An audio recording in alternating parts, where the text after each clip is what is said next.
สงครามพี่น้องใต้ตั้งสิงค่ะเนาะเมื่อไหร่ก็เขามีวิดีโอไลน์ลงดิกใต้ปังหลงใส่ในโทรศัพท์มิกvivo นี่ค่ะเนาะอันนี้เป็น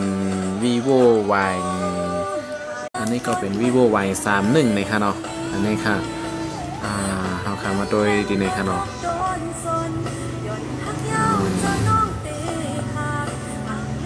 นี่ค่ะ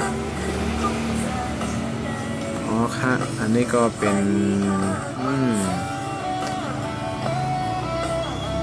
ใจค่ะเนาะอันนี้ข้อมูลเวอร์ชันอันนี้ค่ะเป็น vivo y 31นี่ค่ะเนาะ Android เวอร์ชัน 5.1 นี่ค่ะเนาะอ๋อค่ะอันนี้เขาค่ะตัดฟอนต์ปังลงใส่ใน vivo ในหยาบสังคาเนาะอันนี้ง่ายๆไว้ค่ะเนาะอ่อนตั้งสุดเขาค่ะเดี๋ยวเลยโหลดกว่าโหลดฟอนต์มันดีดังอินเทอร์เน็ตค่ะเนาะดีดัง Facebook ว่าจังไหนก็มีเปิ้นเอาขึ้นอยู่ค่ะเนาะมันจังหนังเป็นเจ้าใต้หนุ่มเขาเป็นเว็บไซต์ใต้เขากูตีมังตีจังนั้นเปิ้นได้เอาขึ้นไว้ค่ะนะอันนี้ได้ก็เขาไล่มาดีเว็บไซต์เจ้าใต้หนุ่มในค่ะเนาะอันนั้นก็ Facebook ก็มีค่ะเนาะยินชมขอบใจอย่านำค่ะเดียวขึ้นปันอันนี้ก็เขาเอาคอมโหลดมาค่ะเนาะอันนี้ค่ะนะมันได้มี vivo ทีมฟอนต์มันได้มีนำมานำโคงยูนิโคดบางลงซึ่งในก็มีครบค่ะเนาะเขาโหลดมาที่นั้นค่ะคีย์บอร์ดได้ก็โหลดเอาใน Play Store ก็ไรค่ะเนาะบางลงค่ะเนาะอ๋อค่ะดังสุดว่าเขาโหลดมาเย้าในอันนั้นก็เอาโทรศัพท์โหลดไว้ก็ไรอยู่ค่ะเนาะเอาโฟนเขาโหลดไว้ก็ไรค่ะในเขาได้เอาคอมโหลดมาแหเอาใส่ไว้ในเมมในเล็กๆในไว้ค่ะเนาะเอาค่ะก็เอาใส่ใน SD card นี่ค่ะอันในเขาก็ใส่ในคอมให้กรอบใส่ใน SD card ในเอามาใส่ดีในค่ะเนาะเอาค่ะอันตั้งสุดเขาค่ะกดโหลดคีย์บอร์ดมาก่อนก็ไรค่ะเนาะอันในคีย์บอร์ดมันในเดมีเข้าใน Play Store ค่ะค่ะเข้าค่ะพิมพ์หาว่าปังลงคีย์บอร์ดในค่ะเนาะนะฮะ B A N G อันนี้ค่ะมันเด็กขึ้นมาเป็นปังลงคีย์บอร์ดในค่ะเนาะอันนี้ค่ะเขาคัดเลยกับอันดังเนื้อในค่ะเนาะใส่ปังลงฟอนต์เดียนมีอยู่นั่นพวกเป็นแซมซุงได้หรือไรค่ะอันนี้เป็น vivo เนี่ยค่ะเนาะมิก vivo ในเป็นการค่ะเนาะเขาขาดเดี๋ยวไรใจ vivo ทีมเดียนผู้โครงสร้างใต้เขาเฮ็ดออกมาเป็นตาตอนตาใส่ลิกใต้เขานั่นค่ะเนาะใส่อันนั้น2เดี๋ยวไรค่ะอันนี้เขาขาก็โหลดเป็นพิมพ์คีย์บอร์ดมันมาก่อนค่ะเนาะพอค่ะสังเกตว่าเขาโหลดมาเขาก็เปิดด้วยค่ะเนาะอันนี้เป็นพิมพ์มันหลายๆด้วยค่ะเนาะอ๋อค่ะอันนี้มันเดหันบ้านลิกใต้อยู่ค่ะเนาะดีในแอปในค่ะเนาะอันนี้เขาค่ะตีเลิกนะคะอันนี้เขาค่ะได้เอาลิกทางหลายๆในเขาค่ะในคีย์บอร์ดอันนี้ได้เอาอย่างในเขาค่ะก็กดติ๊กถูกไว้กูอันค่ะเนาะอันนี้ค่ะมีอยู่5อันค่ะเนาะเขาค่ะก็เลือกไว้จากไหนอันดังสุดเฮาค่ะก็ดีในมีอันนึงค่ะเฮาค่ะดีลันนี่ก่อนค่ะเนาะอันนี้ค่ะมีปังลงฟลิปฟอนต์นี่ค่ะเนาะอันนี้ฟอนต์ปังลงอันนี้มันเป็นตอนตา Oppo ในดีไรอยู่ค่ะเนาะ Oppo ให้กับ Samsung ในก็บางรุ่นก็ดีใจไรค่ะเนาะเฮาค่ะลูกว่าเปลี่ยนดีฟอนต์สไตล์มันด้วยค่ะเนาะไปเปลี่ยนฟอนต์ก็มันก็ได้อ่านไรกำเหลวค่ะแต่ว่า vivo ในมันได้เฮ็ดซึ่งนั้นไรในค่ะเนาะอันดังสุดเขาค่ะก็โหลดเป็นพิมพ์มันมาแล้วค่ะเนาะคีย์บอร์ดมาแล้วนะครับเขาค่ะก็กว่า3 ปอด้วยค่ะเนาะไปไล่ลงฟอนต์มันค่ะนะอันนี้เขาค่ะก็มาดีภาษาคีย์บอร์ดในค่ะเนาะอันดังสุดเขาค่ะมาเปิดต้องตีเลยเปิดอันไหนก่อนค่ะเนาะสังเกตว่าเปิดในเขากว่าหาพิมพ์ในเขากว่าหาปอคีย์บอร์ดต่างลงอันเขาโหลดลงมาแห่งโหลดลงมาเอาแห่งปกติปอมาแห่งห่ำออกมาในส่วนไหนค่ะเนาะเฮ็ดสั่งอะไรมันออกในเขาค่ะก็เดี๋ยวมาเปิดดีในก่อนครับผมเปิดในมันเดี๋ยวมาปั่นให้เขาปอลิกค่ะเนาะอันนี้ก็อย่าลืมกันค่ะเนาะ อ๋อค่ะเขาคำมาเปิดให้มันเหตุการณ์ใครเอาฮานอที่เขาโหลดมานั่นสงสัยว่าโหลดมาหลายๆอะไรมาตังดีในไหนมันเดเจิมอะไรค่ะอ๋อค่ะเขาคำมาปอดด้วยค่ะเนาะอ๋อค่ะเขาคำมาพิมพ์โดยใหม่นี่ค่ะเนาะอันนี้ก็จะเป็นพิมพ์ที่อันติดมาในเครื่อง vivo ค่ะเนาะอันดังสุดว่าเขาจะเปลี่ยนเป็นพิมพ์มันไหนเขาคาที่เลยเปลี่ยนตั้งหนึ่งนะคะมันจะมีตั้งหนึ่งนะคะเขาคาที่เลยหลักลงมาอีกค่ะเนาะหลักลงมาอ๋อค่ะหลักลงมาพอเขาหลักลงมาตั้งตาเนี่ยมันจะมีดีคีย์บอร์ดเขียวๆนะคะเนาะดีเปลี่ยนค่ะเนาะเขาคาเขาเปลี่ยนดีนะคะมันได้ออกมาจากไหนเขาคาก็เลือกเอาปังลงคีย์บอร์ดในค่ะเนาะนี่ค่ะมันเด็กขึ้นมาเป็นคลิปเป็นพิมพ์จากไหนค่ะเนาะเขาคาก็มาเลื่อนด้วยค่ะอันนี้เป็นลิกไตเมาส์ค่ะเนาะอันนี้ออกแล้วค่ะนะอันนี้มันใส่มาป้ากำเหนียวค่ะที่สองอันนี้ออกค่ะเนาะนี่ค่ะมันเดออกถูกค่ะเนาะว่าเขาพิมพ์ไหนมันเดออกมันเรื่องแบบมันเรื่องว่าเขาขาพิมพ์จ่ายนี่ค่ะเนาะจ้าปอดไก่ขึ้นจำนาจ่ายนี่ค่ะตีไตเนี่ยมันออกจ่ายสีตาก็อันนี้ปุ่งแตกไว้ค่ะเนาะตั้งเหนือในเดียนเขาปอนั้นมันเดออกเป็นมันเจิงลิกมันไว้ค่ะเนาะมันเดออกค่ะว่าเขาใครมันออกในตีเลยก็ตั้งฟอนแทงตีค่ะเราเดียนข่าวว่าเมื่อไกลนั่นค่ะนะอันนี้ลิกมันค่ะลิกมันใน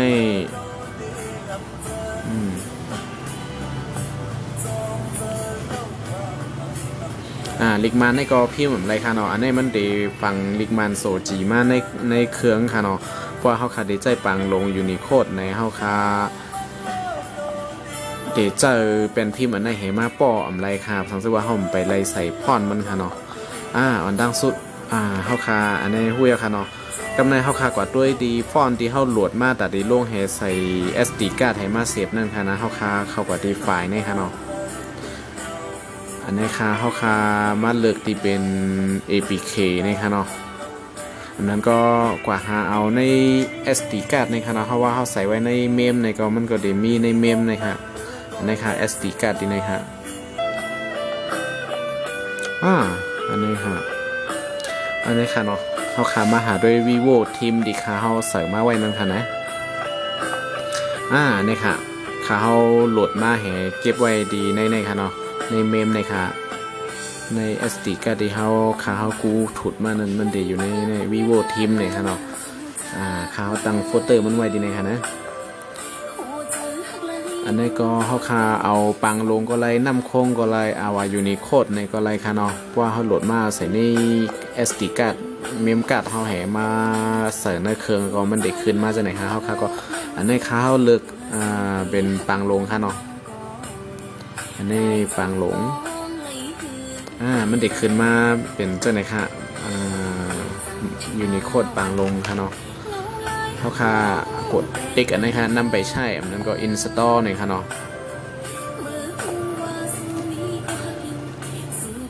อันนี้ค่ะมันได้รับเครื่องกับกั้มให้ขึ้นเปิดมากเจอข้าวยามหึงค่ะเนาะกั้มเหลวค่ะเพราะจังในไรว่าเจอไรเอาค่ะเนาะเขาคากว่าปอด้วยดีลิกอันเฮาใส่นั่นค่ะนะนี่ค่ะมันเรียกว่าเขาเขียนว่าใจเนี่ยมันก็ออกมาใจเอาค่ะนะใจนี่ค่ะคือแรงเนี่ยค่ะเนาะ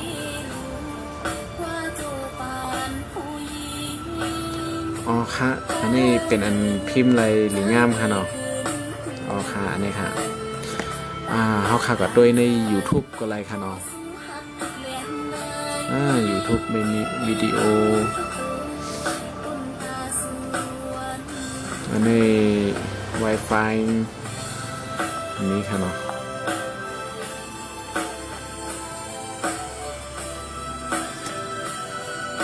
ค่ะ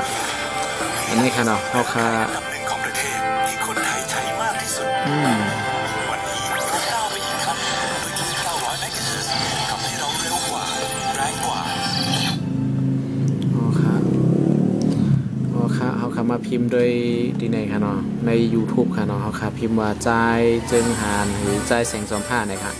อันนี้ค่ะนะคาตึกพิมพ์ใจมันซ่ามันหลายๆด้วยค่ะนี่ไหนออกมาใจหานแรงใจแสงสมภารใจเจิงหานเจ้าในก็ด้วยไรมดข้าวค่ะเนาะในเขาคำมาเจิงแล้วค่ะนี่ค่ะมันเดอ่านลิกใต้ที่อันเปิ้นเอาลิกใต้ปังลงแต่ไว้ฉะนั้นมันเดขึ้นมาหมดแล้วค่ะเนาะมันก็อันหยาบสังขารเนาะอันเท่าโหลดคีย์บอร์ดมันนั่นก็โหลดมาใน Play Store เนี่ยค่ะเนาะโหลดมาให้กับเปิดคีย์บอร์ดไว้กันนานไว้ค่ะเย่าก็อันลำลองดีสุดในได้ก็เป็น Vivo Team เนี่ยค่ะเนาะเขาคาโหลดมาดีในอินเทอร์เน็ตค่ะที่อันคนผู้มีปัญญาใต้เขาเฮ็ดออกมาค่ะเนาะเขาครับว่าโหลดมาเนี่ยก็เอาใส่เมมนั้นก็เพราะว่าเขาเอาโทรศัพท์เขาโหลดกำซื้อเนี่ยก็ต้องย้ายไข่กว่าไข่มากค่ะเนาะอันนี้เขาคาก็โหลดไหลมาเย่าเขาคาก็เอามาใส่แฮในเฮ็ดจึงตีค้าเขาเฮ็ดเมื่อไกลนั่นก็ค่ะเนาะเขาคาก็กว่าดีVivo Team เดียนเขาโหลดมานั่นค่ะเนาะก็กว่าเลิกเอาฟอนเดียนเข้าคาไลนั่นไว้ค่ะเนาะเข้าคาก็ปังลงในก็เลือกเอาปังลงนำโค้งก็นำโค้งมันโป้งขึ้นมาจากไหนเข้าคาก็เด็กอินสตอลในค่ะเนาะนำไปใช่อันนี้เป็นเด็กไทยค่ะเนาะก็เข้าคาเด็กกำเหลวไว้ค่ะเนาะเยาก็มันเดี๋ยวรับน้าให้ขึ้นมากำเหลวเข้าคาก็เจออะไรกำเหลวค่ะเนาะยันสู้เฮอพี่น้องเขาเฮ็ดไรห้างกล้วยกันสีกำค่ะเนาะเกมไรมีตั้งหยาบขึ้นสังเกตว่าหา Vivo Team อันในทำไรเนี่ยค่ะก็คอมเมนต์มาดีใน YouTube เขาในค่ะเนาะอันนั้นก็แอดมาดี Facebook เขาใจเคอแรงในค่ะเนาะเป็นจือภาษาอังกฤษไว้ค่ะเนาะอันนี้ค่ะจือ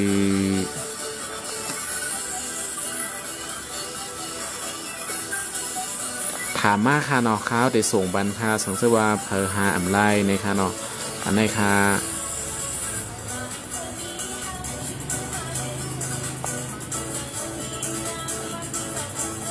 อันนี้ค่ะเนาะซื้อ Facebook อันนี้ค่ะเนาะสังเกตว่าหาเน่าไหนค่ะก็ส่งข้อความมาถามเลยค่ะเนาะค่ะอะไรเป็น Vivo ในค่ะเนาะอยู่ที่ไกลตั้นกว่าลงดีเปิ่นหมอในใคร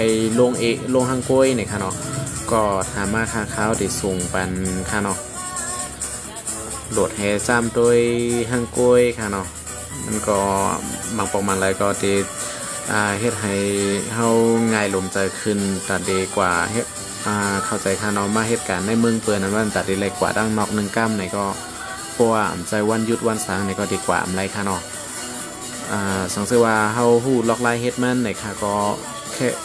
หลวดมาแหตังกัมเดี๋ยวก็ดีไลอ่านลิกใต้ลิกมันเหมือนเปิ้นเดี๋ยวก็ดีไลหลัดต่อกวนตังเงินตังเยดีอันเจ้าลิกใต้นั่นในค่ะเนาะสังเกตว่าเขาอันไปหมอในก็สังเกตว่าเฮาหมอในก็10 ล้านปันให้เขาลงเหมือนเฮาเฮ็ดกว่านั่นในก็ไรค่ะเนาะเพราะฉะนั้นก็ดีไลลัดต่อกันเป็นความใต้เฮาคาดีไลง่ายลมเจ้าในค่ะเนาะสังสว่างป่องเจ้าในก็ถามมาจะให้ก็ไรอยู่ค่ะเนาะมาสงค่า